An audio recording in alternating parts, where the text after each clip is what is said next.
From the crossroads of entertainment and culture to the stories that move the streets and shake the box office, this is Blues Nightly News, the world of movies, music, comics, and culture, the way it really is. Yeah, what up, what up, what up, what up? What's good, my people? How y'all doing? We back at it. We back at it, man. Back at it. Welcome back to Blues News, man. It's the only place where we break down hip hop, Hollywood, superheroes, all at the same time, man. All tonight, man. You know who I am, man. I am your host, Blue Minotti, big homie Blue. And tonight we got to show this hotter than Nicki Minaj's Twitter fingers on Grammy night, man. Because she out here really spazzing right now. Her and Cardi B going back and forth. It's wild. And so in the midst of that, you know I had to give them all a shout out, man. Hip hop having a woman's renaissance right now. You know what I mean? Having a real dope woman's renaissance right now. And do the fellas need to catch up? Do the fellas need to catch up? Then we're talking about Hollywood's new obsession with these AI actors. That's crazy out here for Hollywood, man. AI actors? Oh, man. Even robots getting more roles than some of us out here. That's crazy. I got to compete with the robot now for the role? I got to compete with Megan for the role? Jeez. Finally, we're going to be talking about Blade. That's right. Marvel's problem child, Blade. Should they just cancel it? Just come on out and say it's canceled, man. Just come on out and say that it's canceled. Or should they save it? Right? Should they save it? Or if they do save it, should Wesley Snipes just roll up and handle it himself? What, he like 60? That's what we're going to be debating tonight, man. That's what we're going to be debating tonight. So, yeah, without further ado, let's get into it. Let's start with the females, man. Let's start with the ladies. Hey,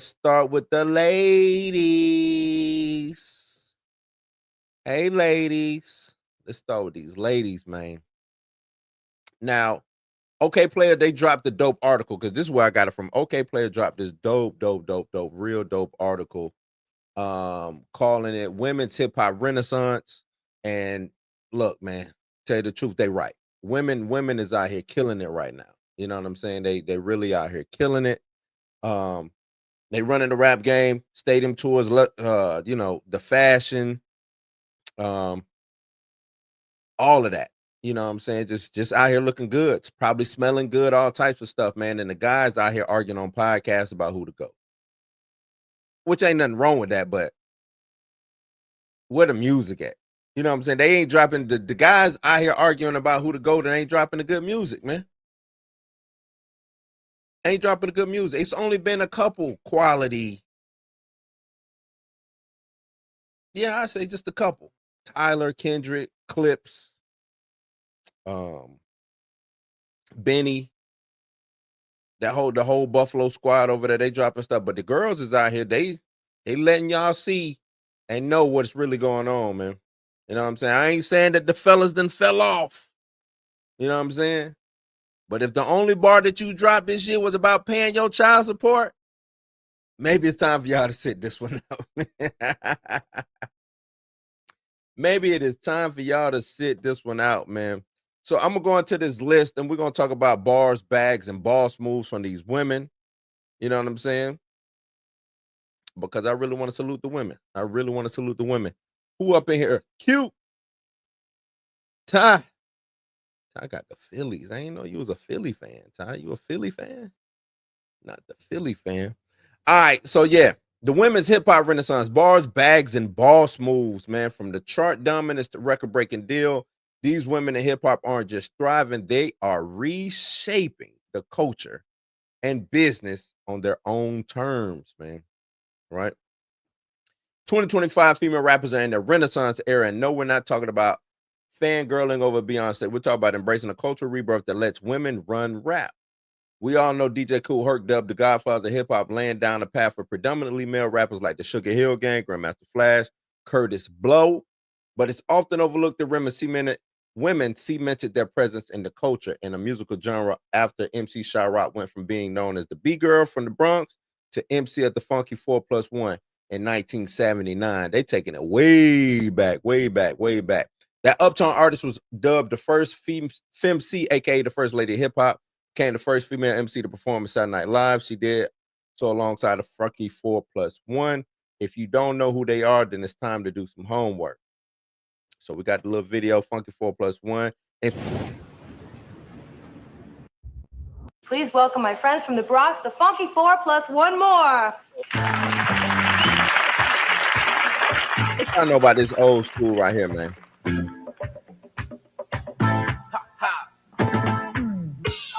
Yeah.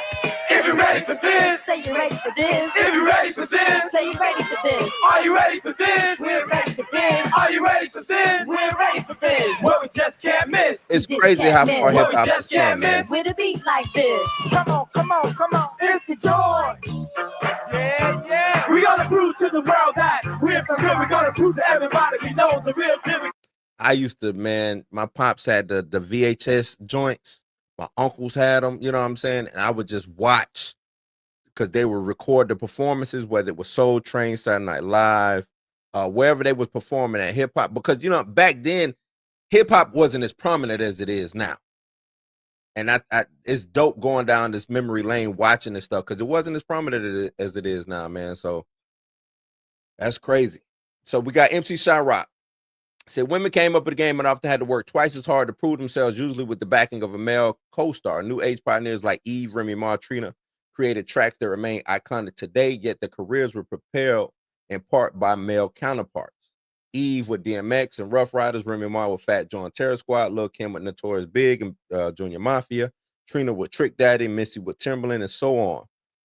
And that is true. Like, back then, most female rappers who came out ran with a crew, ran with a clique. The only way I ain't gonna say that the only way they got on, but to highlight their skills, they came out with, you know what I'm saying, they was part of a crew. They don't never mention Mia X, but Mia X, she got to be mentioned. She also, you know what I'm saying, No Limit, True. I don't know why they don't never mention Mia X, man. They need to put some respect on Mia X. Gotta put some respect on Mia X. Say then came 2009 when Nicki Minaj made her Main Street debut alongside Lil Wayne, Drake, and Young Money. See, once again, another female rapper, another woman rapper who was part of a crew. Not saying that she couldn't hold her own, but she was part of a crew. Since then, she earned 12 Grammy noms, taking home numerous accolades across countless platforms, including BET, MTV, and American Music Awards, and built a Guinness World Records catalog to match. So she was out here killing. Through brand deals, tours, features, and hit records, there are several women leading the rap pack with 45 Grammy noms, 83 gold and platinum records scored over the past 5 years between them, and their work has built a combined net worth of more than 160 million. And we are talking about Meg Thee Stallion, Cardi B, Glorilla, Doja Cat, Lotto, and more. We could talk about it all day, but instead, let's break down the numbers and let them speak for themselves. Remember, no male cosign required. Like Neil said, they got their own. So let's get into this because the reason I want to talk about, I'm a big hip hop fan, big hip hop head. I love female MCs, love female rappers. And I'm glad that OK Player highlighted this new, I don't want, a lot of them aren't new, but this current crop of female MCs that really get busy, man. We got Meg Thee Stallion. 23 million average monthly listeners, 6 Grammy noms, 18 gold and platinum singles, 4 top 10 Billboard Hot 100 singles, hailing from the great state of Texas, Houston, Texas. H-Time.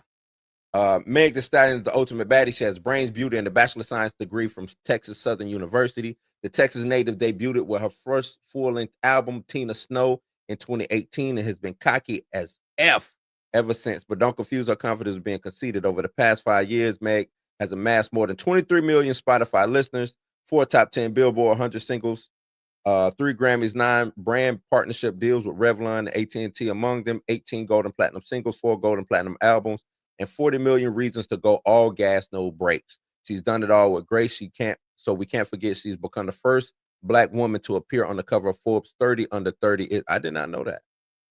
I did not know that. That's crazy. Then we get Doja. Doja's underrated because she, you know what I'm saying? We don't get a lot of her. For some reason, we don't get a lot of Doja Cat, right? And I'm gonna have to go back and just recheck out her catalog, but we don't get a lot of Doja Cat for some reason.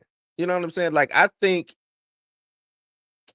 I don't know why y'all think we don't get a lot of Doja Cat, man. As far as knowing her, you know, her records and stuff like that. I wonder why we don't get a lot of Doja Cat. Say Doja may be somewhat controversial, but she's creative. From her eclectic vocals and tonal structure to the flair of her bending genres and tempos, the Tarzana Calif native has never had a problem playing show and prove. Her formula is simple: rap across sultry, intoxicating beats and blending girly pop princess energy. In her case, Doja Cat math has equated to an estimated 16 million over the past 5 years. Doja is an adroit artist who used her ability to reach fans in ways other artists haven't. The result of her work over the past 5 years include 19 Grammys, 7 top 10 Billboard 100 hits, a mix of gold and platinum singles and albums, and more than 53 million monthly Spotify listeners. She's also raked in 7 partnership deals with brands including Skechers and Marc Jacobs. Yeah, I know. Yeah, that's what I know. She's big, Lawrence, but like, I just don't. She commands, her presence is huge. I'm not taking that away from her. Turn this fan up. But I just don't like, we don't see her the way we see Cardi B, or we see a Nicki Minaj or Megan Thee Stallion. You know what I'm saying? She don't get talked about like that. I think it might need to be a little bit more respect on her because she gets busy. She really gets busy. You know what I'm saying? She really do get busy, and she be out here on tour and she be killing it. Yeah, she ain't well, she do be in some drama sometime, but she ain't in all this crazy super drama. Then we're talking Doechii. Now, Doechii got 28 million average monthly listeners, 3 Grammy noms, 5 gold platinum singles, and 1 top 10 Billboard 100 single. She hails from the South, Tampa, Florida, y'all. What you know about Tampa? Out in that the golf area.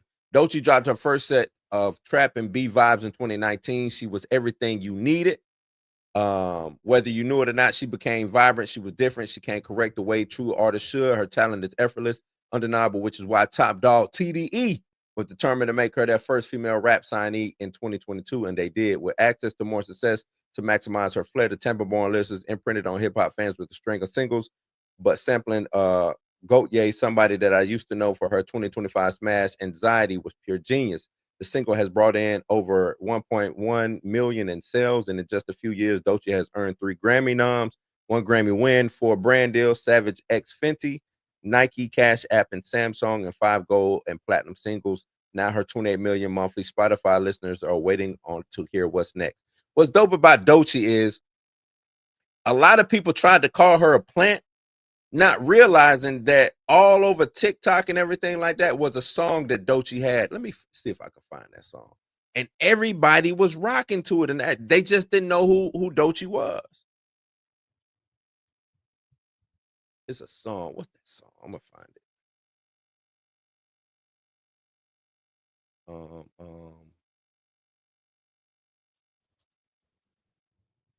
Let me find that song. Doja more commercial. You think Doja more commercial, Lawrence? What's the name of the song?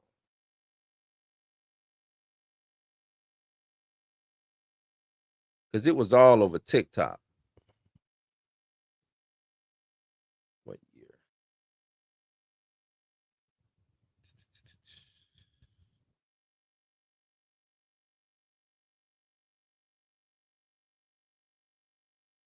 I don't know the thing is I don't know the name of the song.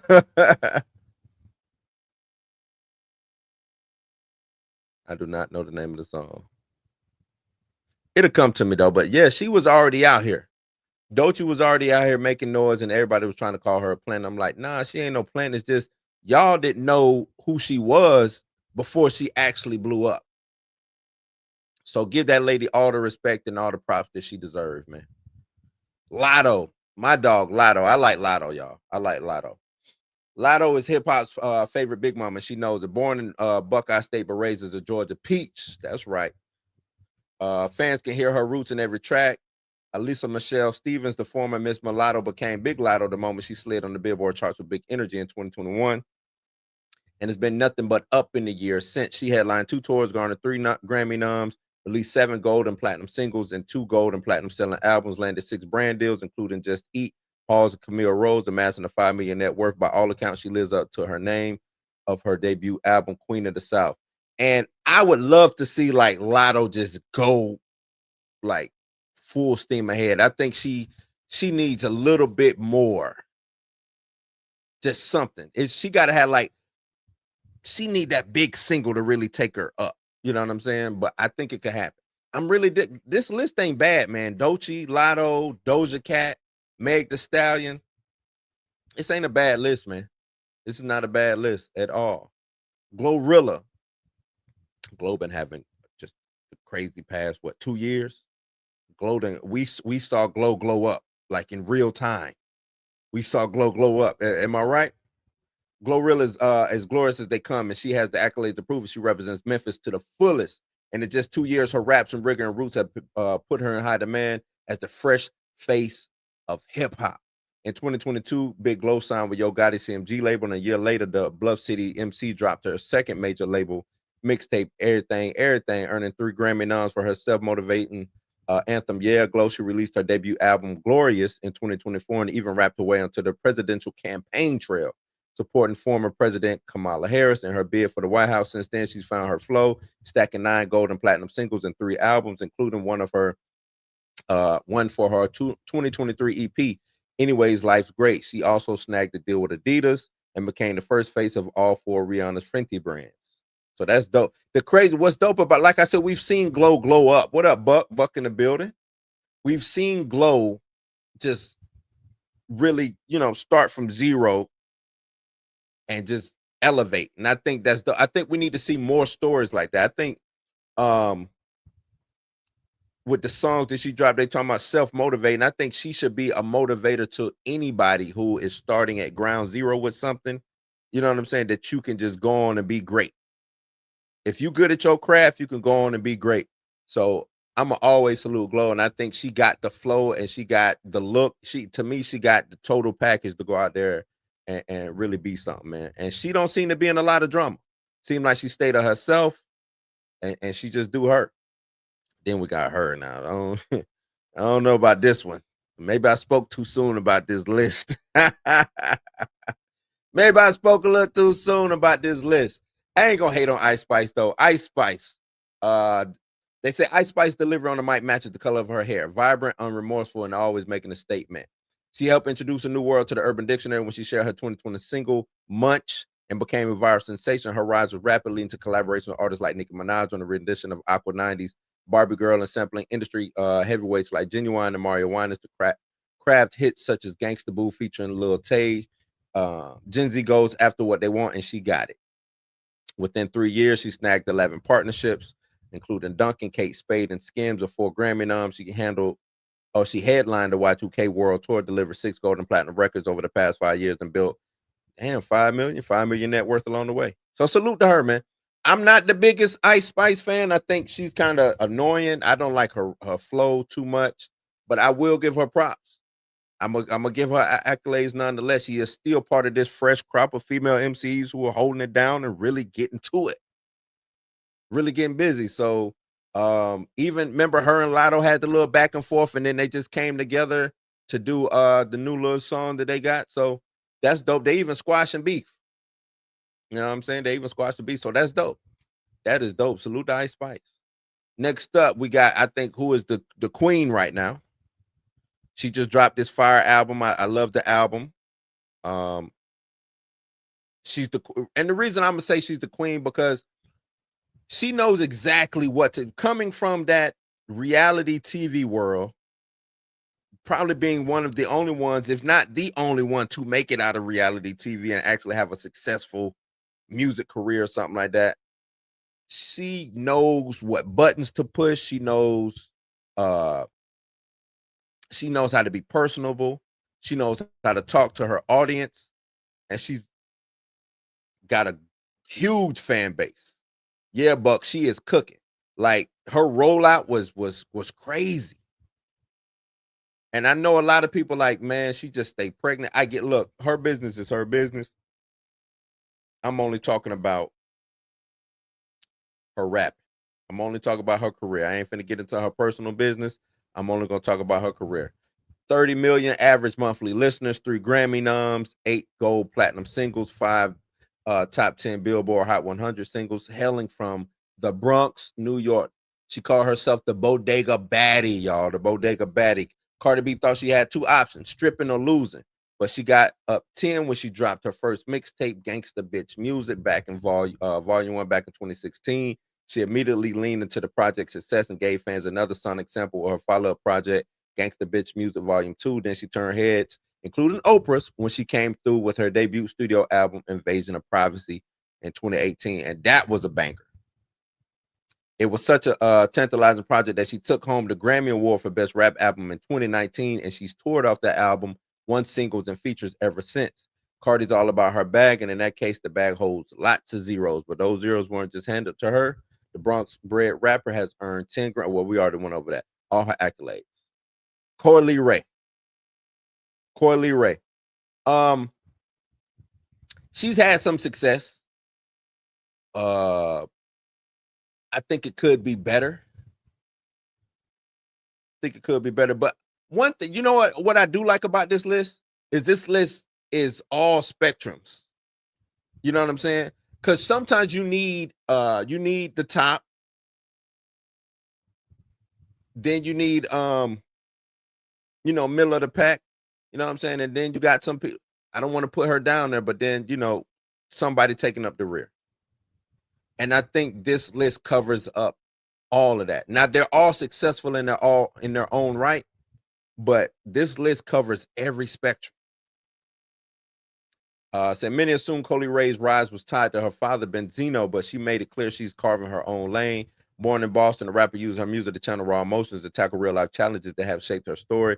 She has collaborated with established female artists, including Nicki Minaj, Young M.A., and her to promote her talent and show the industry what she's made of. Her 2022 debut, Trendsetter, produced 4 gold and platinum singles, including Twinning Them, Blick Blick, Big Purr, and No More Parties, a track she used to address her father. I forgot that she was beefing with her father. Yeah, that's No Neck Daughter. I forgot she was beefing. A year later, she earned her 5th plaque for Players, strengthened by the DJ Sage remix that sampled Busta Rhymes' classic track, Put Your Hands Where My Eyes Can See. She headlined the Magic Hour Tour alongside Janae Aiko, Tink, and Kiana Lede. Landed a top 10 spot in the Billboard Hot 100, earned 2 Grammy noms, and booked 2 brand deals, Foot Locker with Adidas and Monster Energy Drink. This is the definition of book, busy, and blessed. She's dope, too. She is dope. I do like her.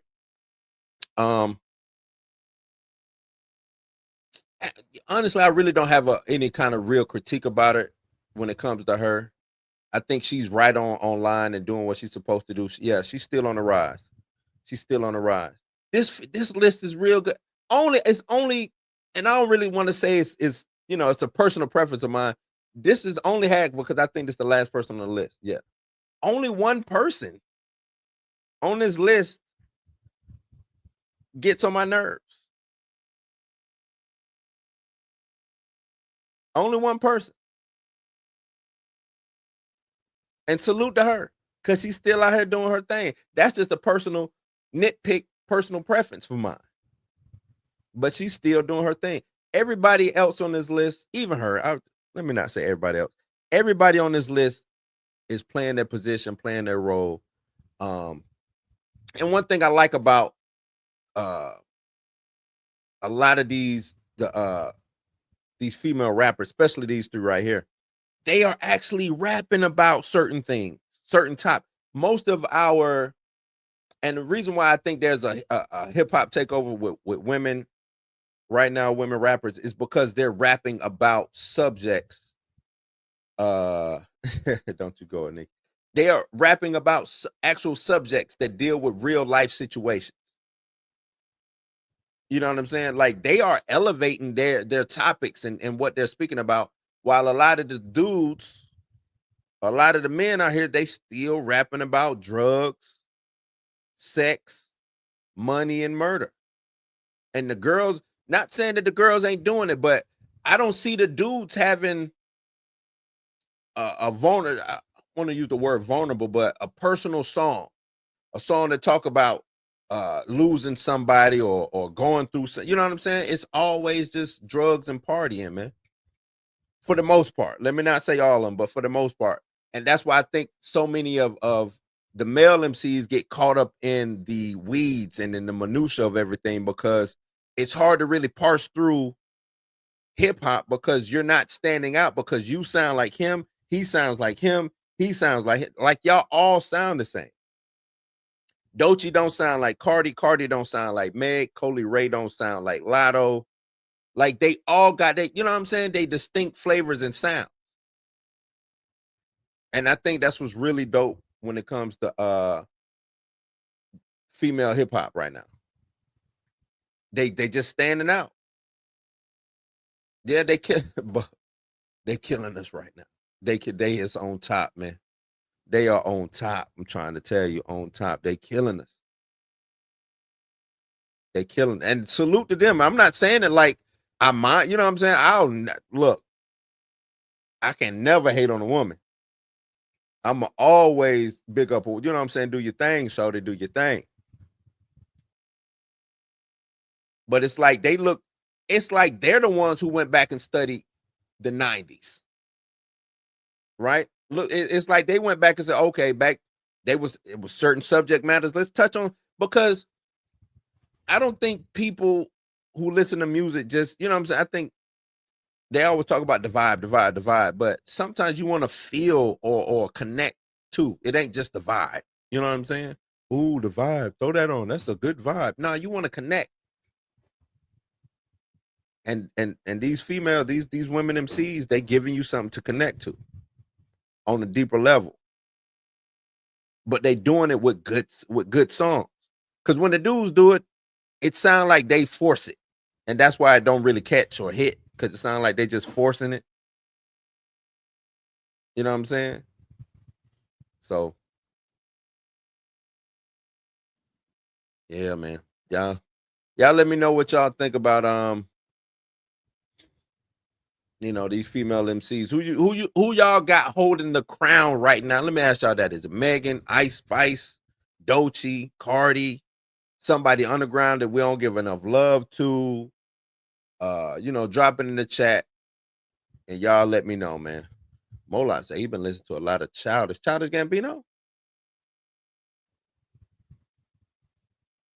A lot of Childish of the years.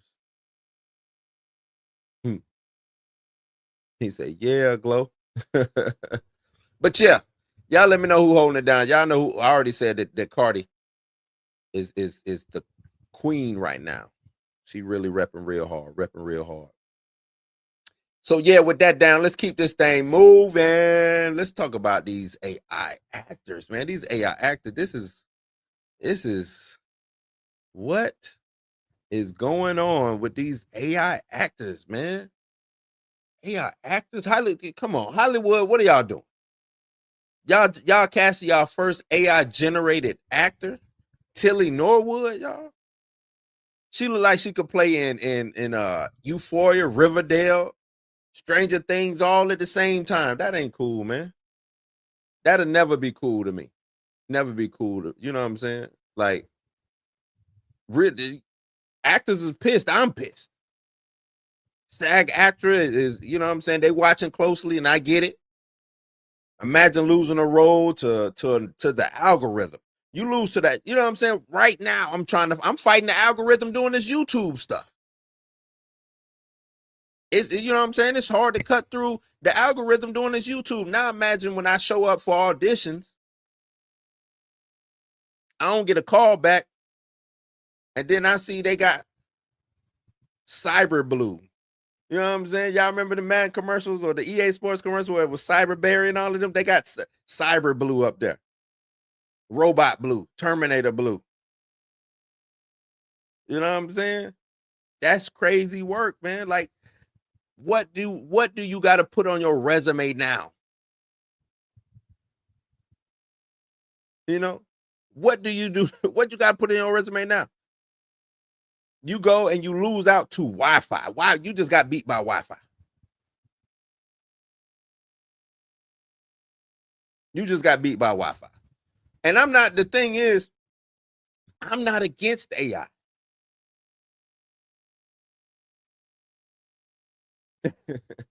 I'm not against AI at all. I think it's a tool just like anything else, but tools can also be misused. And this is an egregious,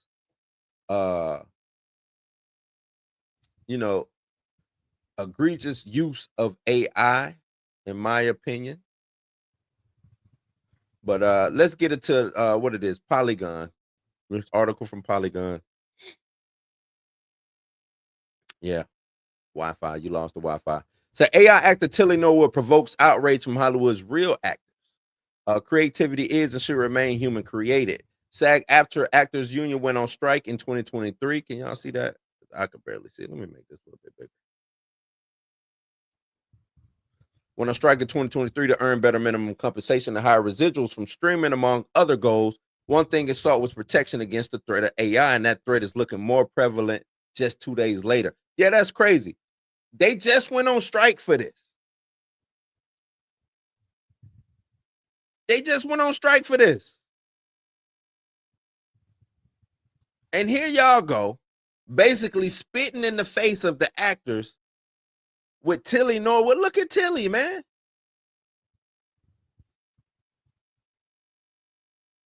Look at Tilly Wi-Fi Norwood right here.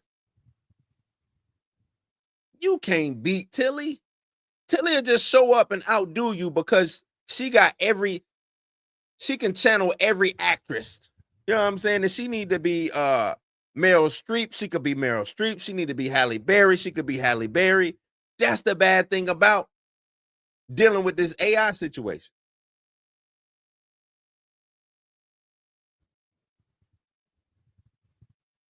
They beam Tilly Norwood down. They beam her down and say, Tilly, we need you to, I need some Halle. Can you give me a little bit of Halle? Or I need some Meryl. Can you give me some Meryl Streep? And boom, there it is. She doing it. That's crazy work, man. That's crazy work. So the AI talent studio, Zakoya, officially launched last weekend at the Zurich Film Festival Zurich Summit Conference with the intention of creating AI-generated talent for films, TV series, and social media marketing. It started with the AI-generated Tilly Norwood, an actor that Zakoya is in the process of signing to a talent agency, according to founder Eline Vandervelden. Say that. Eline Vandervelden. How do you sign AI to a talent agency? If that ain't the most bogus shit, talent agency AI? SAG-AFTRA was quick to condemn Tilly Norwood, Zakoya, and the idea of replacing real actors with AI-generated fake ones.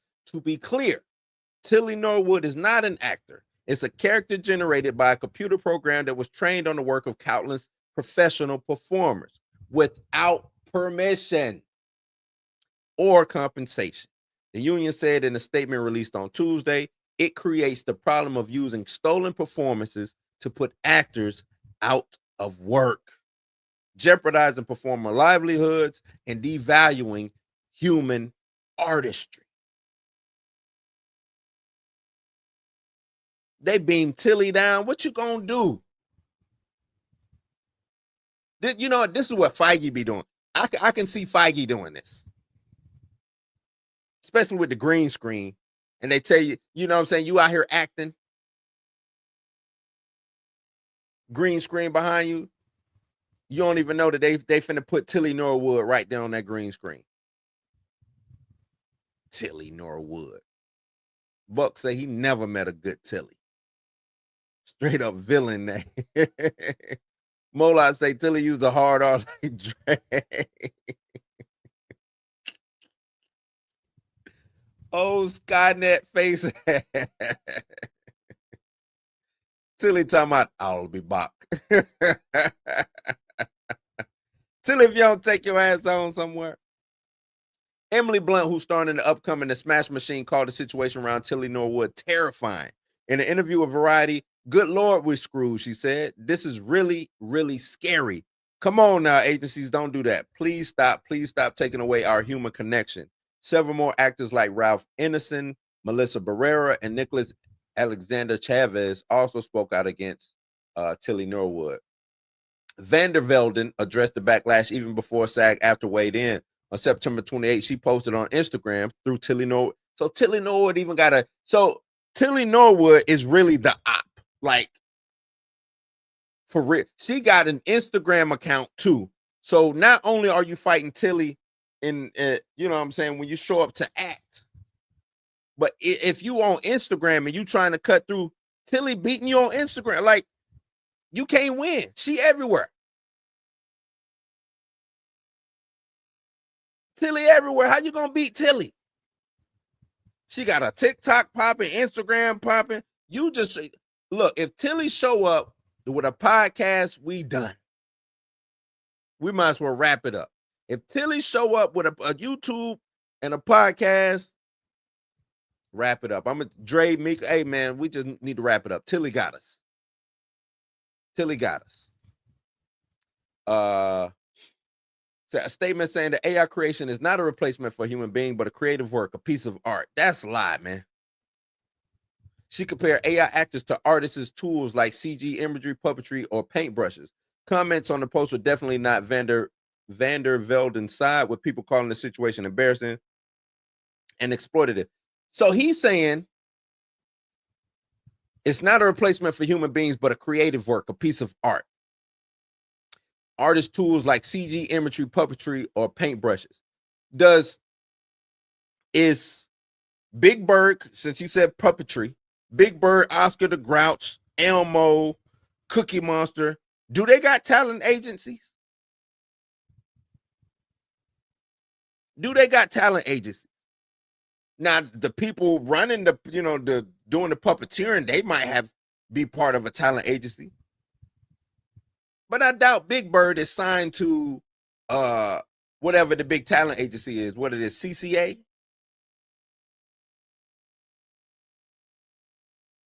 You know what I'm saying? Imagery, puppetry, or paintbrushes. So who is... My thing is, if they would just come out and just say Tilly is a character. So Tilly should be... They're trying to make the argument that Tilly is a character, but y'all not using Tilly as a character. Y'all are using Tilly as an actual entity that acts. Right?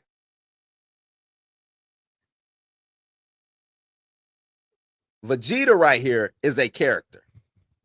See this? Vegeta is a character. He don't act. He ain't, you know what I'm saying? Vegeta ain't just finna show up and take a role away from me or any other actor. Vegeta is an actual piece of art, a creative work, a tool. Tilly is not. Because it's somebody behind Vegeta as doing the voice of. Who is taking the responsibility for Tilly? Who's the voice actor for Tilly? Is that voice actor or actress getting paid? The motion cap, who is Tilly's face from, really? Or the hundreds of faces that they pull from to put together to make Tilly? Are they getting paid? Her mannerisms and things like that.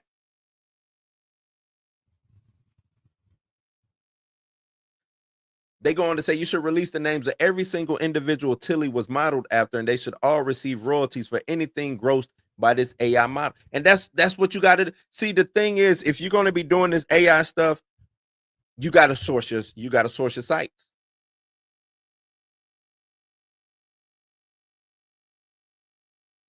your sites.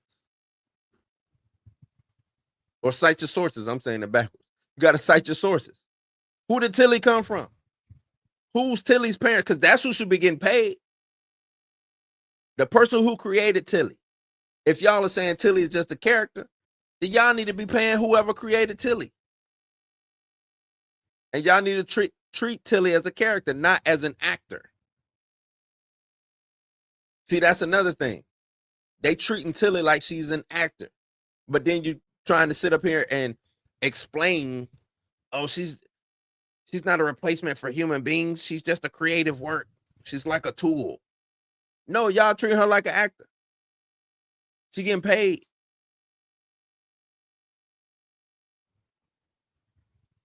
So AI generated text, images, and now actors being trained on the work of real people has been a point of contention across all industries as AI has only grown in popularity. Class action lawsuits has been brought up against generative AI companies for training their models on people's work with permission.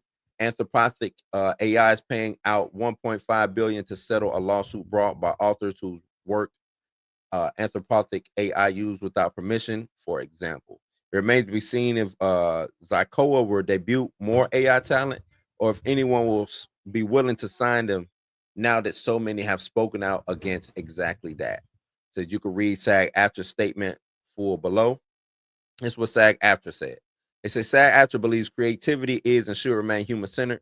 The union is opposed to the replacement of human performers by synthetics. They call them synthetics, not synthetics. We done hopped into alien territory now. Synthetics and Blade Runner, Alien and Blade Runner, not the synthetics.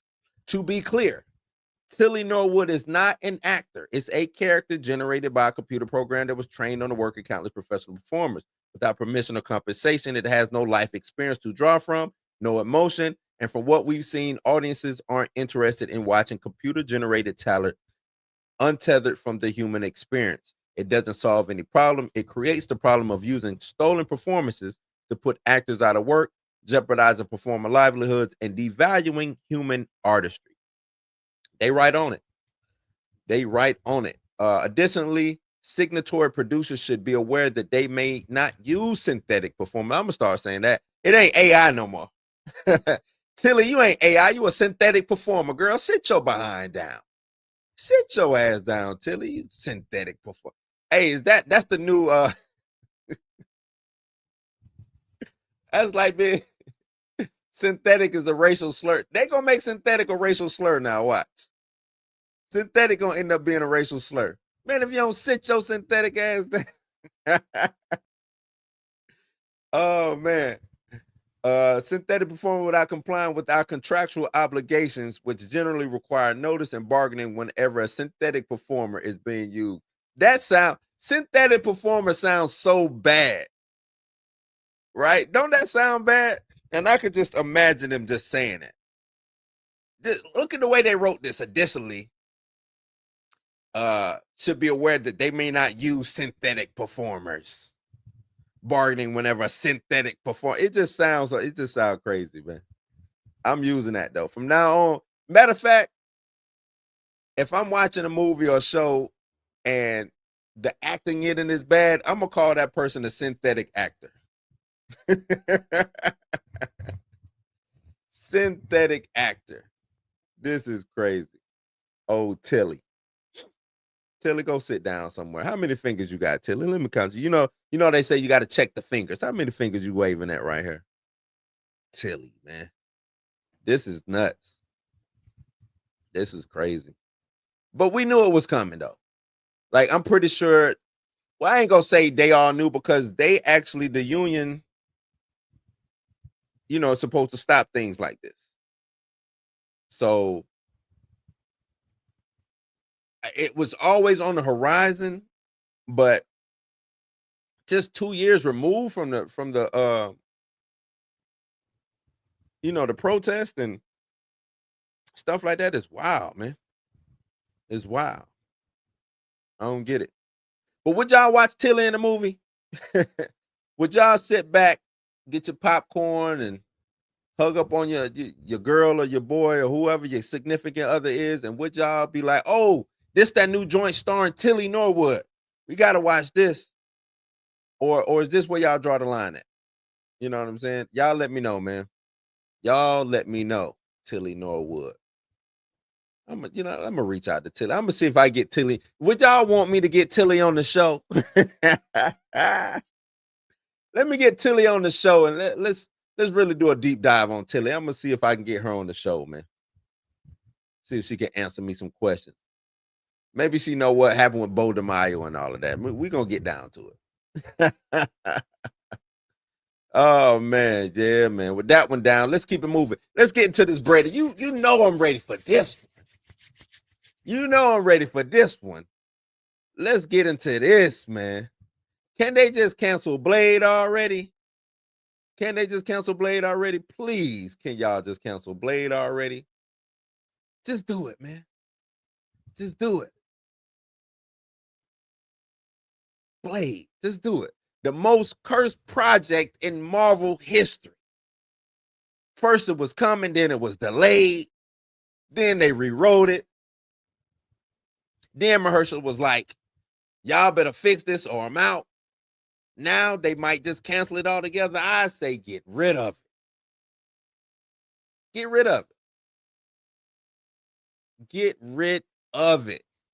Because I'm going to tell you this. If Tilly Norwood show up in Blade,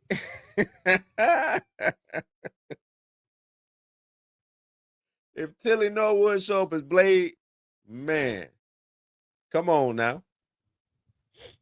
Yeah, that's the only Norwood I know too, man.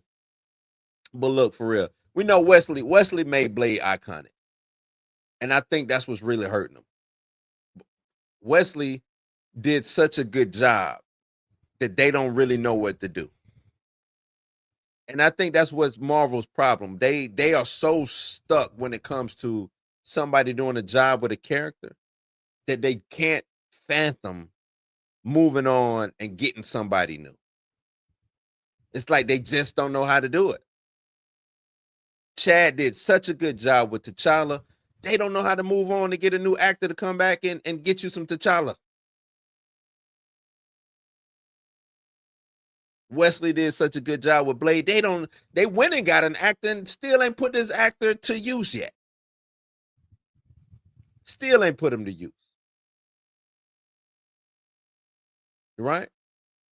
We know without Wesley, Marvel don't get to Iron Man without Blade. Blade walked in so the Avengers could fly. Right?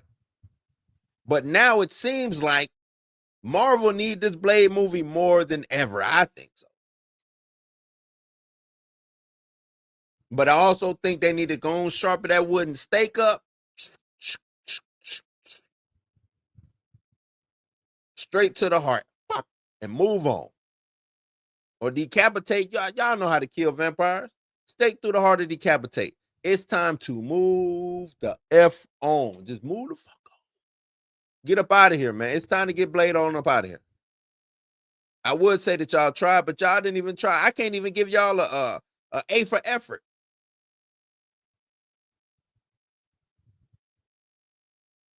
I can't even give y'all an A for effort. Nope. Can't give y'all an A for effort, man. And because y'all ain't even tried. Y'all ain't even tried with it. Ain't even tried, man.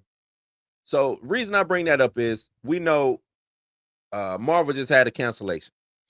It was a movie, didn't have no title. We didn't know what it was. That was supposed to be coming out, I think, either before or we'll get into the article.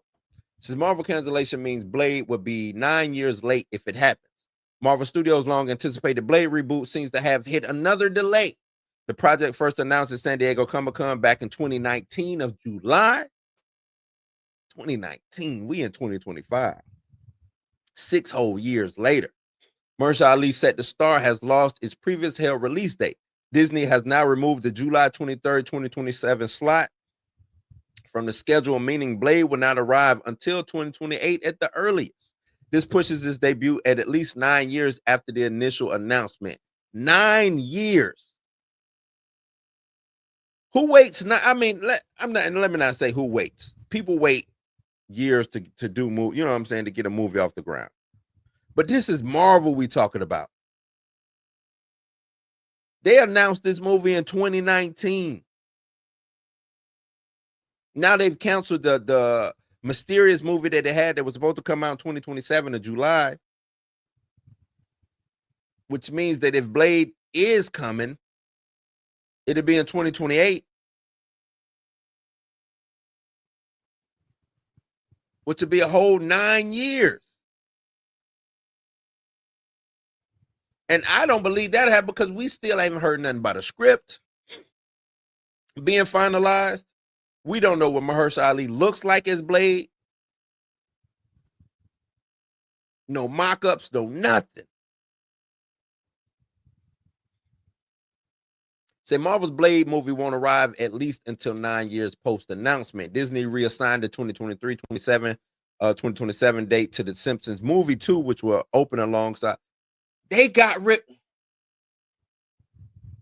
Which will open alongside Warner Brothers Pictures Animation and Locksmith Animation's Bad Fairies. James Gunn will debut his Superman follow-up Man of Tomorrow earlier that month. We'll have 2 Superman movies, no Blade movie.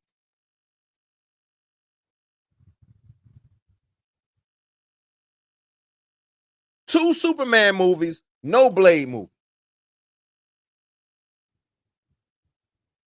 And I'm supposed to be sitting up here giving praise to the fraudulent one, to Feige, who can't even get a Blade movie off the ground.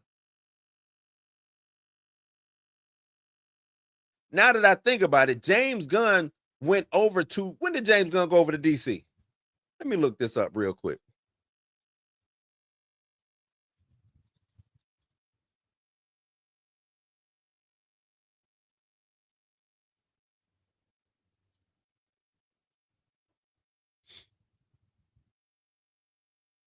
James Gunn ain't even been over there but 3 years. James Gunn went over to Warner Brothers and started DC Studios in October of 2022.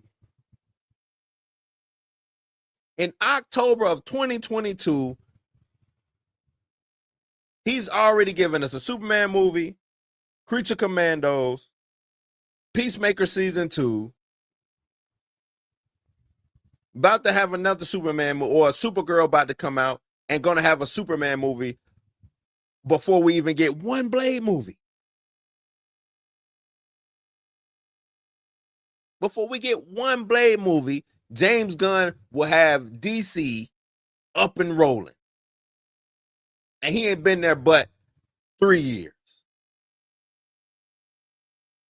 It's about to be 3 years. What it was, October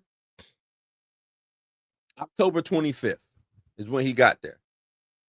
So he's coming up on his 3-year anniversary of being the head of DC Studios, and he's put out product like Superman, Creature Commandos, and Peacemaker, and we don't have Blade. That's blasphemous, y'all. That's blasphemous, man.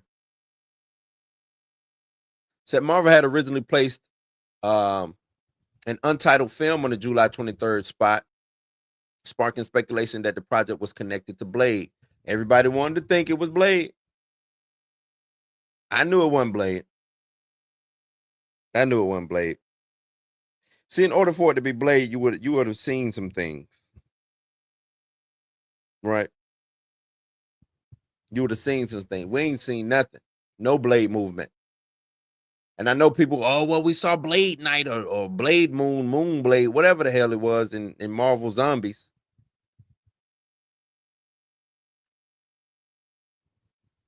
Come to find out, Marvel Zombies was made back in 2019 during the pandemic.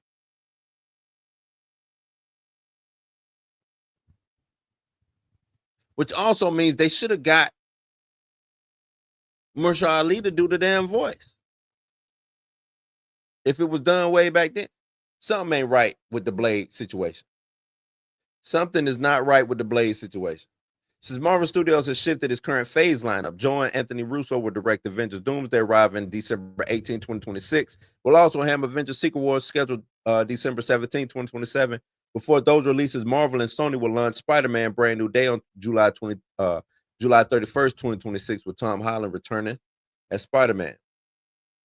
Marvel has reintroduced Blade's presence through animation. September 2025, Marvel Zombies premiered Disney Plus, featuring a version of the character called Blade Knight, voiced by Ty Williams. So they went and got Ty Williams to do the voice, even though this was done way back then, or at least according to Scarlet Witch.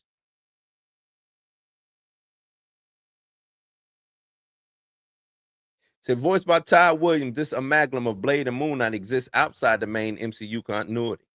Director Brian Andrews explained, "We already knew it immediately it was going to be Blade Knight," noting that the animated character avoided conflict with ongoing live action script changes. So they did that to avoid conflict with the script. So they just picked some random ass Blade Moon Knight and said, let's make Blade Moon Knight so it don't interfere with nothing. Since Ali's live action Blade debut therefore remains in flux, with Marvel's latest schedule adjustment confirming that audiences will most likely not see the character in theaters before 2028. We will never see him in theaters. We will never get Blade. Y'all want Blade, y'all better go watch Sticky Fingers. Y'all want a different Blade other than Wesley, y'all better go watch Sticky Fingers.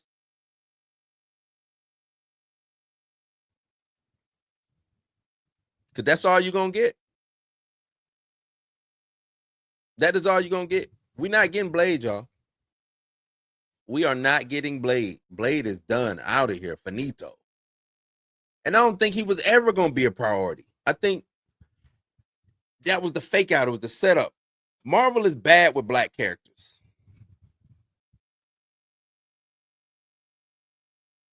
Marvel is bad with black characters, man.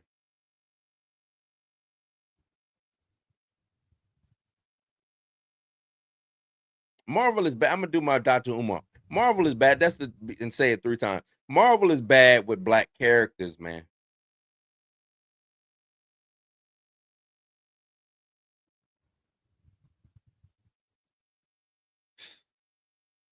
They did use his face and got somebody else to do the voice.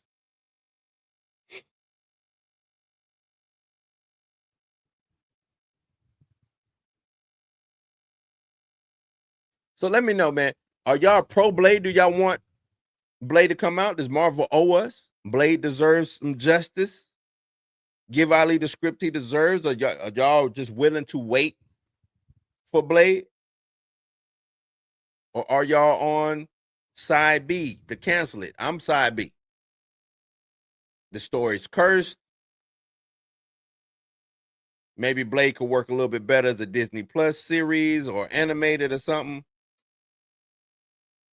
But I'm under the just come out and say we're not doing Blade. They think we forgot. They think we forgot that they announced Blade. That's what I believe.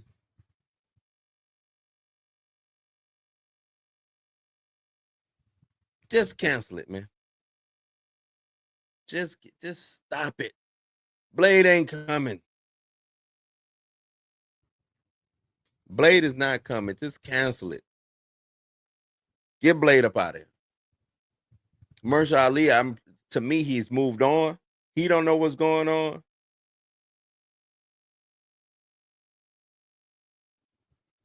He probably ready to do another Jurassic Park. Matter of fact, I think we've had 2 Jurassic Park movies since Blade was announced back in 2019.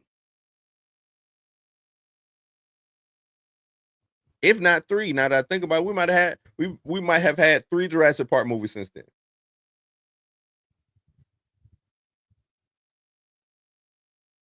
They act like Ali don't age. I know, you know what I'm saying? Black don't crack, but man,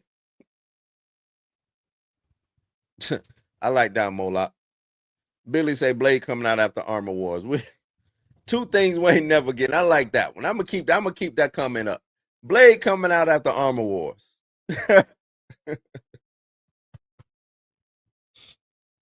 Blade's coming out after Armor Wars.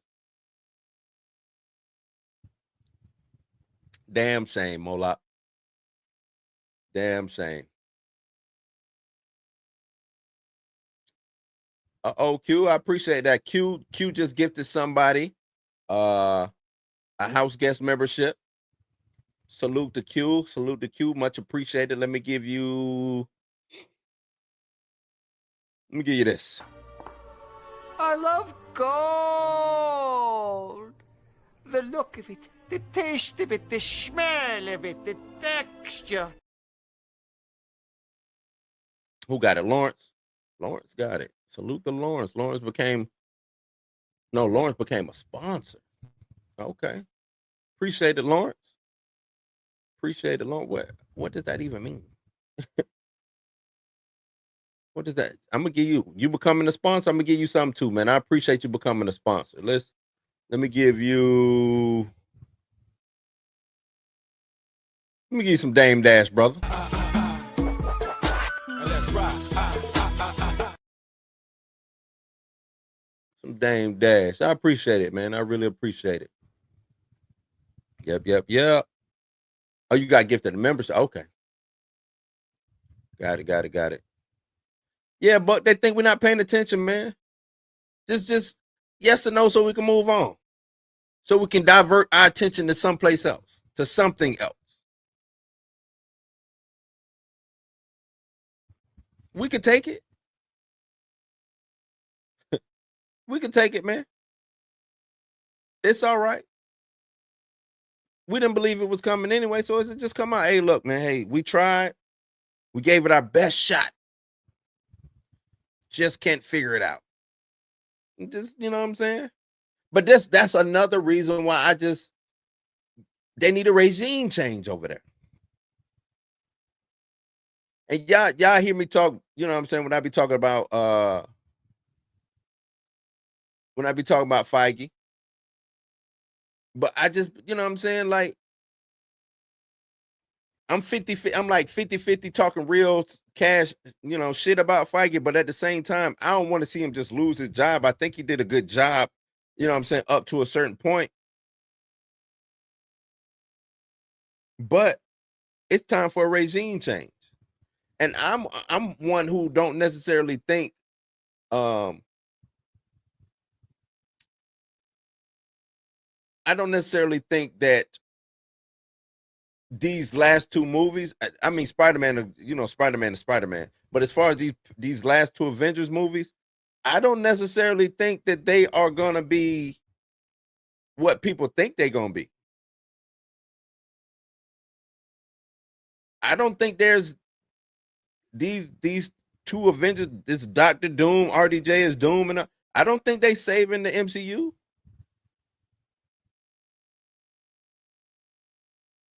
I think they could have just said, we moving on to whatever's next. And you want to know how we wrapped it up? Go watch Loki season 2, but we moving on to what's next. I think the bigger, better thing for them would have just to start fresh, get away from the Avengers situation and just give us Fantastic Four and Avengers.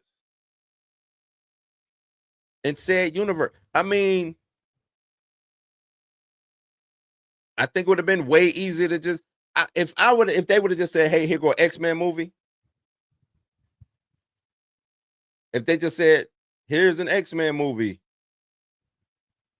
I think people would have showed up. They would have been excited. Here's Fantastic Four. They would have, you know what I'm saying?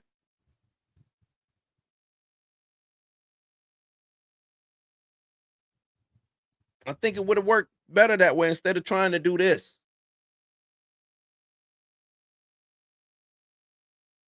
I think this is them trying to squeeze that last drop of multiverse BS and trying to make some money off of it. But nothing in the multiverse saga has necessarily worked. I don't know what has worked in the multiverse saga.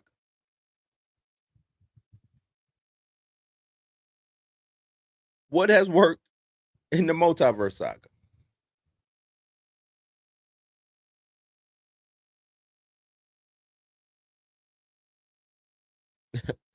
Pam ain't sees what's in the cup. Just a little whiskey. Just a little whiskey, man. This, a little hot toddy. Just a little something, something. Yeah, Q. I know they rebooting it. I know they're rebooting.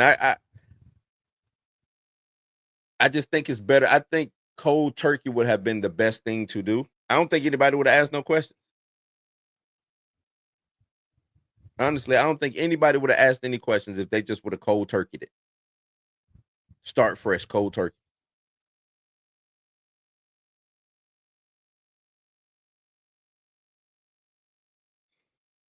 In my opinion.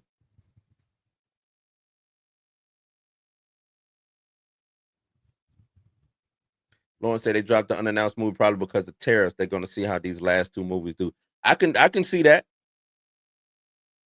I can see that. But Lawrence, the tariff, yes. But and that's, you know what I'm saying? I did a whole thing, not yesterday, the day before yesterday, about Trump, you know what I'm saying, and his whole war against the movies for, you know, he just finding shit, man. He just finding stuff. So you could be onto something. You could be right. You could most definitely be right. So yeah, Rebirth and Dominion dropped before. We got 2 Jurassic Park movies before we got Blade. That's crazy. That is crazy. Buck with the 499. What up, Buck? Buck said, what do you think about the Russos taking over the MCU? I'm not necessarily mad at it. I don't think they need full carte blanche of the MCU. You know what I'm saying? Like, I don't think they need to be the architects necessarily. They do a good job. This is like the only place to where they've really flourished and everything has been solid for them. But I think they need a group of collaborators. I don't think just the Russos. I think they need y'all really showing out with these gifts, man. Y'all really showing out with these memberships. I appreciate it. I really do appreciate it, man. Y'all really showing out. Lawrence, I appreciate it, brother. I appreciate it. Y'all really showing out, man. Really showing out. But yeah. Let me give you this, Buck, before I really answer. Let me give you it. Well, this is the rain. Everybody lay down, behave. Now give up the cash, don't make us happy. This is the rain. Everybody lay down, behave. This is a hold up, your hand should go up. Yeah, but yeah, I think they need a whole host of collaborators, not just them. I think they need more than just the Russos if they want to really construct the world and everything like that, because I think that's what happened. They got lost in trying to construct this world. They didn't have the right creative partners, the right people to come in. When they did have that's when we got what we got all the way up into Thanos and the Infinity Stones and all of that stuff. You know what I'm saying? And once they got rid of that cabal of creators, we started getting the quality went down. And I know they try to blame it on not Chapek. Who was it? Yeah, Chapek. I know they tried to blame it on Chapek, and then Iger came in. You know what I'm saying? We were just putting too much out. Quantity and quality, yes, I get it. Like, you want more quality over quantity, but you can still put out a lot of stuff with high quality. Auto plants do that all the time. These plants do that. They have a standard. You meet the standard, and it's quality, right?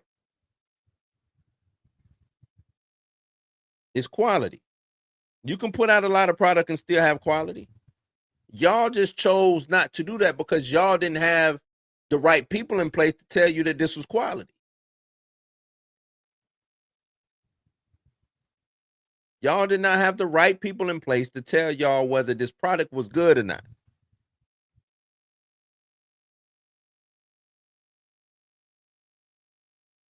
So yeah, that's what I think, man. That's what I think. Lawrence, let me give you something for them memberships, man. Let y'all know I don't have that money. Cheetah's out of control. I'm out of control. This whole damn party's out of control. That's one of my favorite. Martin, man. Martin was a trip. Billy Molak say the Wachowskis. And I appreciate the $5 Molak. The Wachowskis.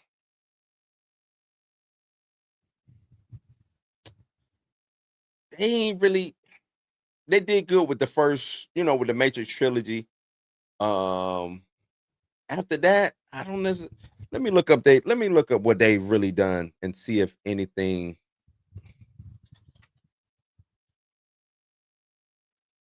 sticks out to where I want to say that they did a, like a good job. Lana and Lily. Salute to Lana and Lily. Let me see. Let me check their filmography out. See what they've done. So in film, they did Assassins. They did Assassins with Antonio Banderas. They didn't. They wrote it. Now Assassins was dope. I wouldn't mind seeing Assassins redone again. Antonio Banderas and Sylvester Stallone. That was a dope movie. I did not know they did that. Bound. Never seen Bound. Then they did the Matrix. Matrix Revisited. Animatrix. Matrix Reloaded. Matrix Revolutions. V for Vendetta was all right. It was all right. It was decent. The Invasion. What's The Invasion? Oh, that movie was stupid. Did not like The Invasion. Speed Racer, Ninja Assassin. See, they got it. Nah. If it ain't the Matrix, everything goes downhill. Invasion, Speed Racer, Ninja Assassin, but they didn't direct it or write it. They were just a producer on it. Cloud Atlas. Nope. Jupiter Ascending. Nope. And then Lana is the only one who did Matrix Resurrections. So they might not even know how to come together to do anything anymore anyway. Matrix Resurrections should have been Heat Rock. Matrix Resurrection should have been dope. Even though I know it was, a product of the pandemic, but it should have been dope.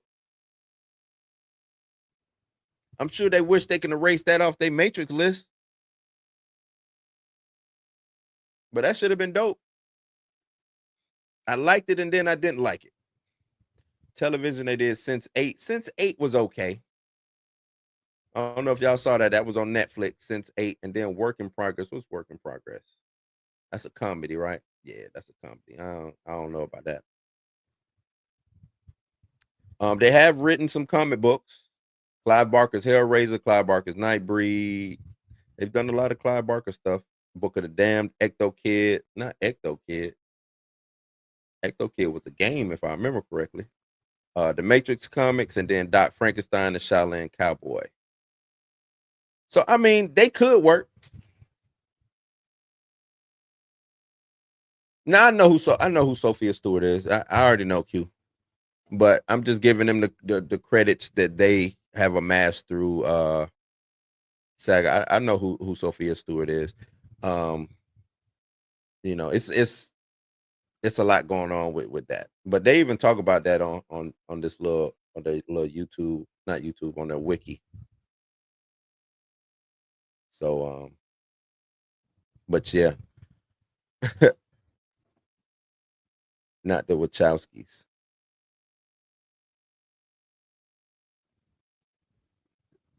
Wait, what? Billy, you confusing me now. Not the Wachowskis? You want the Wachowskis or you don't want the Wachowskis? I'm confused, Billy. All I'm saying is I don't know. I don't know, man.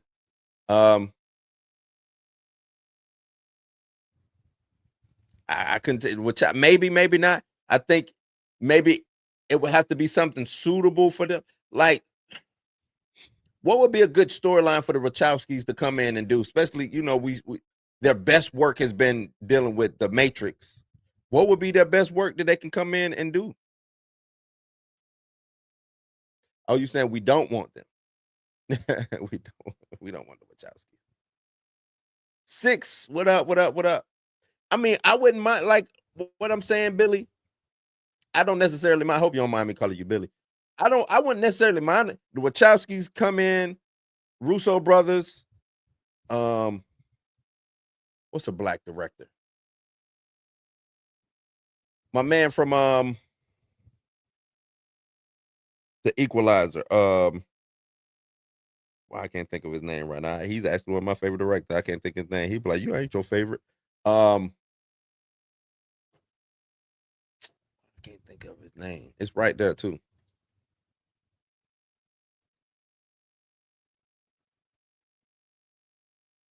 Antoine Fuqua. You know, um, I think Antoine Fuqua be dope. Like, get some of these people with some of these creative brains, some of these people who know how to do some of this action for low budgets. You know what I'm saying? Big movies, but low budgets or lower budgets, I should say. I should say. But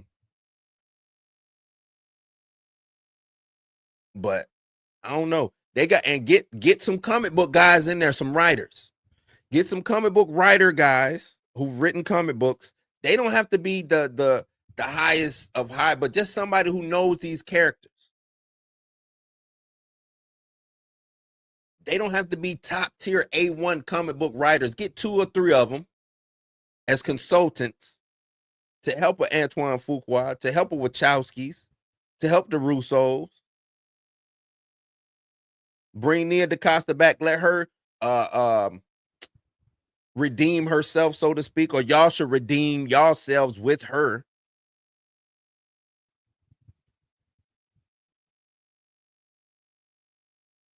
But Billy, I appreciate the $20, Billy, man. Y'all, I really appreciate it. Y'all are killing it today, man. Y'all are killing it. I'm gonna give you. I might have gave you everything. Hey, we're gonna redo the gold because I like this gold too. I love gold. The look of it, the taste of it, the smell of it, the texture. Yeah. Q, what about Herb? What about Herb, man? Herb was on TV today. I was supposed to be on TV too, but I couldn't get away. Herb was out there promoting. But yeah, I ain't got no problem with the Wachowskis, man. Like I said, I just need a regime change. Get Feige. Feige gots to go. Get him out of there. Feige, Louis D'Esposito, that whole cabal of people up there who messing up these movies. Get them up out of it. Get them up. Oh, you want Herb to direct? he'll probably do it though. He could probably, I would see Herb doing like Luke Cage. I could see Herb doing like a Luke Cage, something like that. You know what I'm saying? But yeah, get out of there. Get him out of get that whole cabal of nastiness about it. That's some nasty stuff, man, that Feige them got going on up there.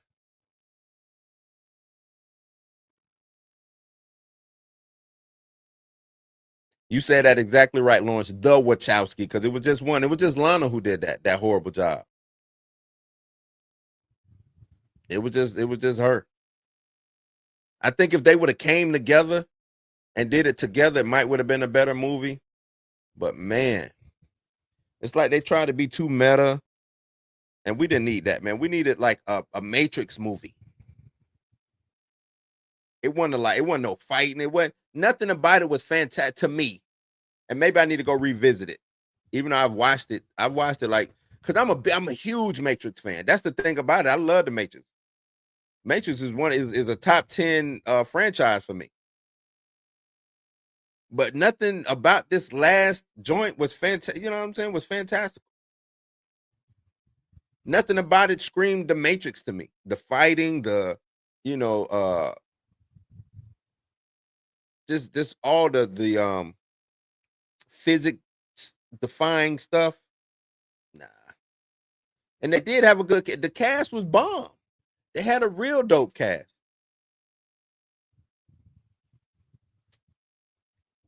They had a real dope cast. Real dope cast.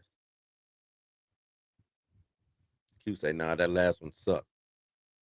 It really make it, but the only reason why it makes my head hurt is because I'm holding it to the first 3. I'm comparing it to the first 3 because that's how I normally compare things. You know what I'm saying? I compare things to if they got some previous, I'm gonna compare it to its previous movie. But Billy, now you right on that. I think they would be able to kill a Doctor Strange film. I think they, yeah. You might be onto something with that. A Doctor Strange film. I could, you know what? I could see the Wachowskis doing some X-Men stuff. I could see the Wachowskis doing some X-Men stuff. Think of how the Matrix was. It was kind of like a big mind fuck. You know what I'm saying? Think of if when dealing with Professor X or some of these telepaths, them messing with with your mind and all of that. I think they will go crazy doing some X-Men stuff. I think you get Antoine Fuqua to do Blade.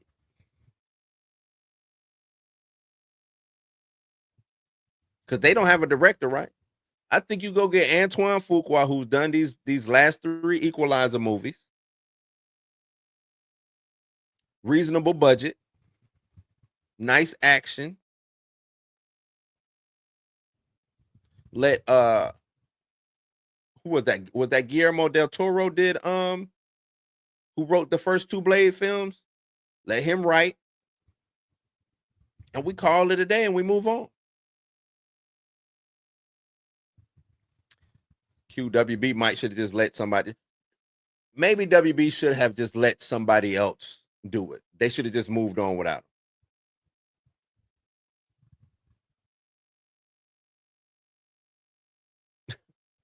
Because what we got, man, maybe WB doubling back and just trying to, you know what I'm saying? I get it. Y'all started it. Okay, come on. You can do.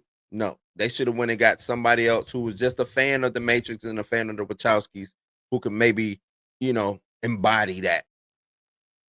Because I don't think her mind was in it. I don't think her heart was there. I don't think her heart was there. You think he's too good for a comic book movie? I don't think so, man. I think Fuqua do it. I think, if Michael is good, he's not going to want to do a CBM. Is he doing Michael? I think you're right. He is doing that, ain't he?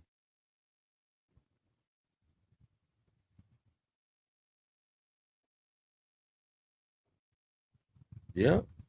You absolutely right. I forgot he was doing Michael. You might be right, man. And Michael gonna do numbers. Michael is gonna do numbers. I would say, yeah, let Wesley direct, but do I want? Nah.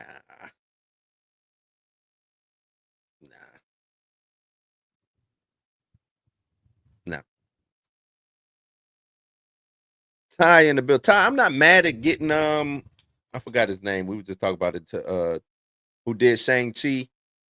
Who was that? Daniel Creighton. What's his Daniel Creighton? I'm not mad at that, but I think another issue too is I think you get the same directors to let them at least do 3 movies. So let dude who did Shang-Chi, let him get 3 movies. I say let Antoine Fuqua come in, let him give you 3 Blades. Destin Daniel Creighton, that's his name. You know what I'm saying? I think that would help with the continuity and help with the tone of said movies instead of just getting a different director for everything. Like, the first 2 Avengers being done by my man, and then they switched it up, which is fine. They let the Russos come in, but that wasn't, you know what I'm saying, the tone was good. Keep the tone is what I'm getting at. Keep the tone. And Six, I know you were saying to direct and not act. I wouldn't, and now full circle, I would rather see him show up in the Blade movie as maybe Whistler or hell, he can be like a rogue vampire, like a rogue, just bad, super duper badass vampire. Like, I think that'd be dope. What if he was Dracula? What if not Blade, I'm about to call him Blade. What if Wesley Snipes was the big bad of the Blade franchise? Would y'all rock with that? I mean, shit, they brought RDJ back as Doom. What if they brought Wesley Snipes back as the big bad of the Blade franchise? Would y'all rock with that? Do y'all think would that work? We kind of killed two birds with one stone. They bring Wesley back. He's in Blade. He's a vampire. He's the big bad though.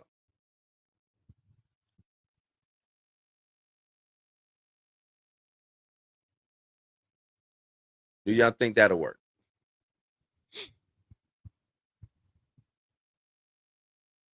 Do you? Six said, imagine if the Russos would have directed the first Avengers movie. I'm not mad, but the thing is, I'm not mad because the first Avengers movie being done by damn, I just lost his name.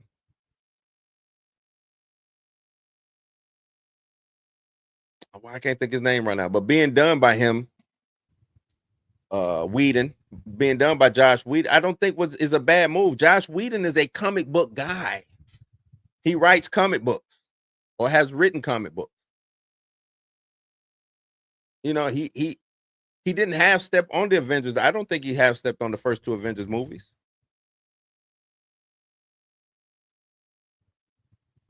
Russos came in and they just took the baton, which is a good thing. They came in and took the baton. I'm not mad at that neither. Barry Jenkins, Moonlight, right? Barry Jenkins is Moonlight, Bill Street and all of that. Yeah. What you see him doing what? A good pick to do what? Blade? I could see him doing some I keep saying X-Men stuff, but I think he'd be dope for X-Men though. I think everybody be dope for X-Men. I think black directors would work for X-Men. I guess that's what I'm getting at. I think black directors would kick ass doing some X-Men stories or some solo X-Men stories. Let me say that. What if Barry Jenkins did a solo Storm movie?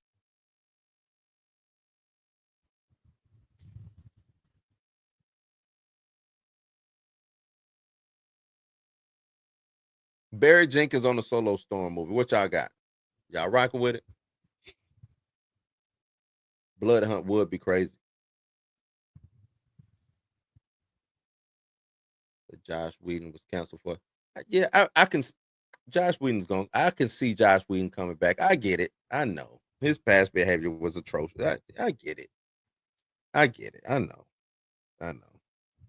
But Whedon he's probably gonna make a comeback. He probably make a comeback. Seeing Blade and Miles, huh? That's what you want to see. I'm not mad at that. I think if they did like Blade Blood Hunt storyline, Miles wouldn't be in it. They'll find somebody else to be in it. But if they did, the thing is, they wanted to bring the daughter in so bad. This would be a way for them to do that. And I don't think too many people would be mad at doing it because it would highlight her, but it's also highlighting Blade. You know what I mean? So I think you do the whole Blood Hunt. See, this is where you need somebody like me in them C-suites. Blood Hunt would be something that I would want to do coming into this new phase. Blood Hunt would be one of my phases that I do. A vampire epidemic. We got Blade running around. Not the X-Men, Black Panther. All those who was involved in Blood Hunt. Like, do you know how dope that'd be? Like that, the Marvel Comics just set up some good storylines that they can pull from and adapt and it don't have to be page for page as long as they stick to, you know, the heart of the story. Blood Hunt would be a good one, and Gang War would be a good one. Hell, even if they wanted to do King and Black, that'd be a good one. Like, they got some stories, some modern stories, instead of, you know, they already fucked up Secret Wars. Not Secret Wars, I'm sorry, Secret Invasion. They already fucked up Secret Invasion.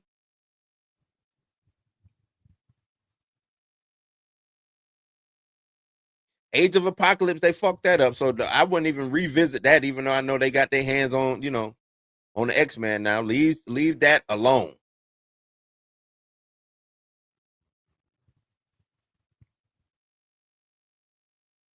Maybe you can revisit Civil War like they did in the comic Civil War 2.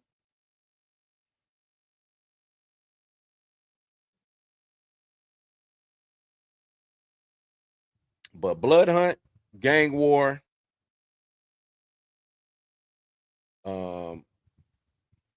and the Krakoan Age, House of X,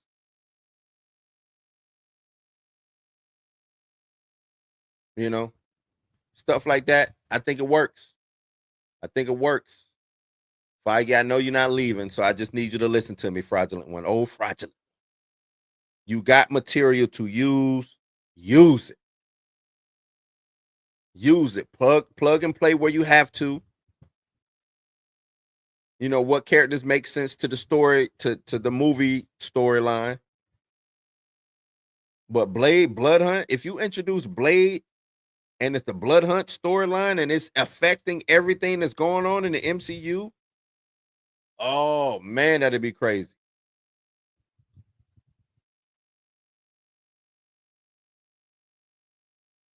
That'd be nuts. But I know y'all ain't gonna do it because y'all don't know what y'all doing. So John's still writing and working, not just directing. He's behind the scenes. I don't know if he'll ever direct the studio again. Have to be out of his own pocket. He'll come back. He'll come back. He gonna sneak in some kind of way. Feige scrubbing the timeline anyway. Why not give us a blood? Right. Just give us Blood Hunt. You say Brooklyn or Chicago. You know what? I would like for them to, since Eric is British, I mean, I'm not mad at Brooklyn or Chicago. What about London? Hell, seems like they shooting over there anyway. Film it in London. And let Blade be, you know, of British Caribbean origin or whatever, you know, whatever that is over there.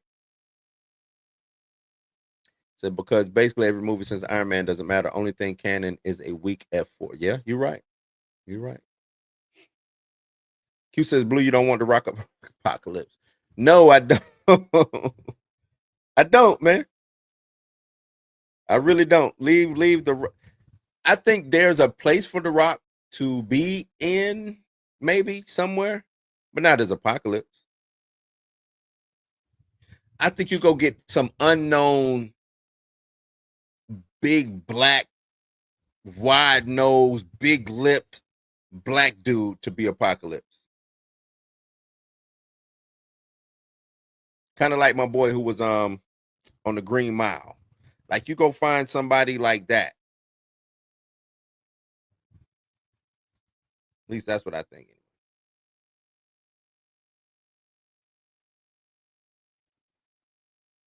Chirac Blade might be dope. I'm not mad at them doing it in Chirac. Not mad at that at all. At all. Say fake Doom, but real Doom at the same time. There will be a new Iron Man in Doomsday and Secret Wars. RDJ is not playing Iron Man. You know what, Six? What's crazy is I'm not even enthused. I'm not necessarily caring about Doomsday or Secret Wars. Maybe I'm just that gone. I'm just that far removed from Marvel, man. I'm just, you know what I'm saying? Nothing about them excites me anymore. At least this current iteration of what they got going on. Nothing they have currently excites me. Secret Wars don't excite me. Doomsday don't excite me. As you know, I'm a big Spider-Man fan, but even that ain't.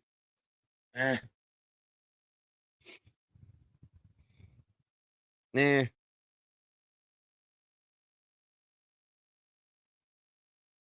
You'd have to dig into those stories, pick what you can put on screen, and it can happen. Yeah, that's how I feel. But go to those stories, man. You got some pretty decent stories that actually did good in the books.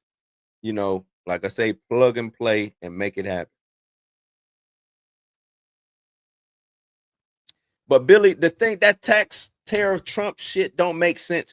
All movies are into what I guess what Trump ain't realizing is all movies are for the most part international. I could shoot a movie here because what are you taxing? Like, what's the tariff? If I shoot the movie here and then I send it off to be edited in London, or I get to see, you know, the CG done in Thailand or Korea or something like that. Where's the that's three, you know what I'm saying? That's three things. Or what if I'm doing a movie like 007, which is a London-based character, and I gotta shoot in London? I gotta shoot in London. Like those, it don't make sense. He acts like everything is done in Hollywood or in Burbank. And that don't make sense. Movies are not all movies for the most part are international. Yeah, bulk of their stuff might be shot in Georgia, but if you keep reading the credits, it'll say Quebec, it'll say Saskatchewan, it'll say Thailand, it'll say Korea, it'll, you know what I'm saying? So the tariffs don't make sense to me. Don't make sense to me. I don't know. Just don't make sense. Thanos was black at first. You right. He was.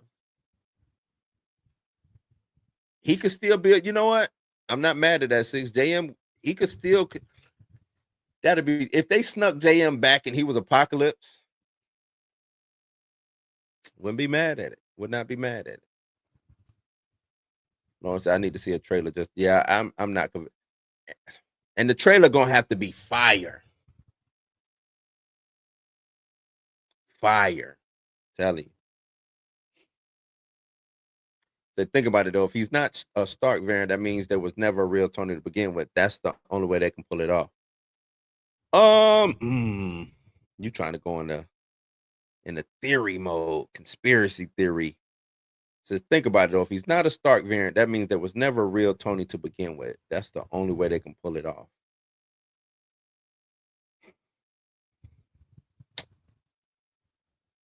I think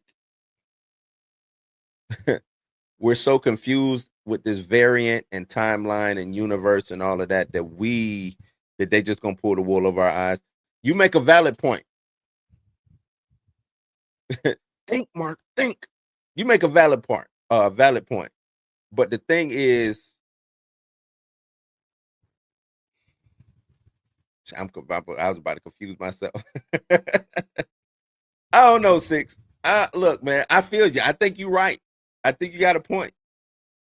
It's just when they do this movie, what are going to be the rules? Are they sticking to the rules that we previously had, which was wonky anyway? Or are they going to be reconstituting some new rules or something? I don't know. Six say he's just forcing them to be in his pocket so he can be in theirs while controlling all media. That's what they're trying to pull off. He wants Hollywood. Hollywood will never be red. Never be red. Nope.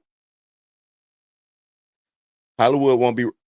Hollywood is in Los Angeles. These what major cities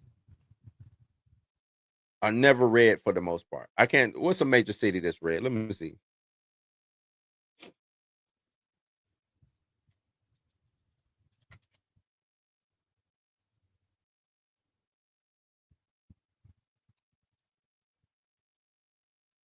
Let me see.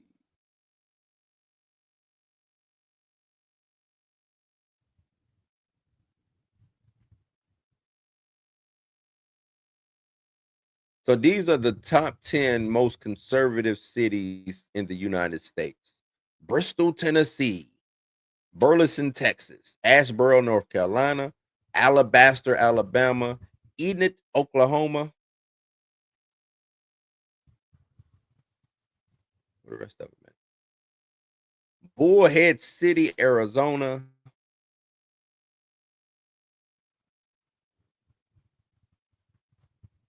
Jacksonville, Florida, which is where I'm at, but Jacksonville likes to conduct themselves like they a little hick town. But I could see them turning blue sooner or later. Colorado Springs, Colorado. Oklahoma City, Oklahoma. You see, all of the cities that I'm naming are not major cities. Mesa, Arizona. So Hollywood ain't gonna turn red anytime soon. It's too big. It's too many. It's too much going. When you have too much diversity, too much things going on like that, you won't have it because it's not conservative. You can't be conservative with that much going on. Can't, you know what I'm saying? There's too much. New York City, it's too much going on. Too many people, too many coming and going. Too many different ethnicities and nationalities. Atlanta, too black. Detroit, too black. DC, too black. You know what I'm saying? Especially these normally, typically, big cities have, you know what I'm saying, have a lot of minorities in them. It's a diverse bag, so it's hard to be conservative. So I can see Arnold Stark, and I hate that character, but I can see that happening. You know, I can see that happening.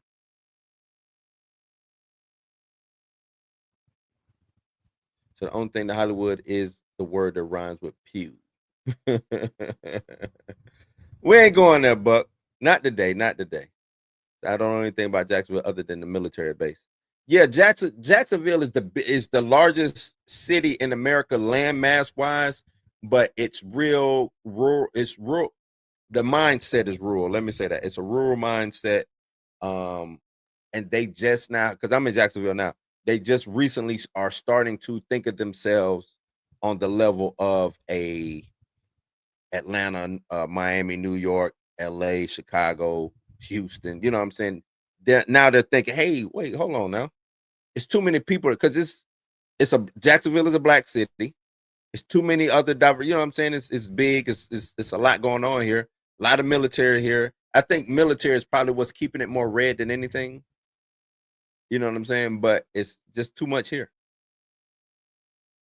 Yep, more cosmopolitan. Yep. But yeah, man, let me wrap this thing up. Look, man, y'all really showed out for me today. Y'all really, really showed out for me today, and I really appreciate it, man. I love y'all showing me. I really appreciate y'all showing me the love that y'all showed me with the super chats and the memberships and things of that nature, man. Y'all really showed y'all ass today, man. Really showed. So I gotta see about maybe doing a giveaway or something. You know what I'm saying? Cause y'all really showed y'all got me. I appreciate it. Really, really appreciate it, man. But yeah, that's tonight's show, man. We had women running hip hop. We got robots taking Hollywood jobs. Blade still waiting in the shadows. Don't forget to like, subscribe, and share it. Please share it, man. And tell Feige, tell Feige that Blue sent you, man. Tell Feige Blue sent you. Till next time, man. Same time, same house. You ain't got to go home, but you got to get the hell up out of here. Until next time, we are Audi 5G. Peace. This concludes today's broadcast from Blues News. We hope you enjoyed tonight's programming and the time we've shared together. Right? Always be about being authentic. Drop like that drop to what it was March, so that we added to the slate on the strength of an exception. So I think it's confidence. I think that Blues News is dedicated to bringing you the very best in pop culture, music, and conversation, serving viewers everywhere, every day. On behalf of our staff and crew, we thank you for watching. We'll return tomorrow with more entertainment, insight, and fun for the whole house gang. Good night and good luck.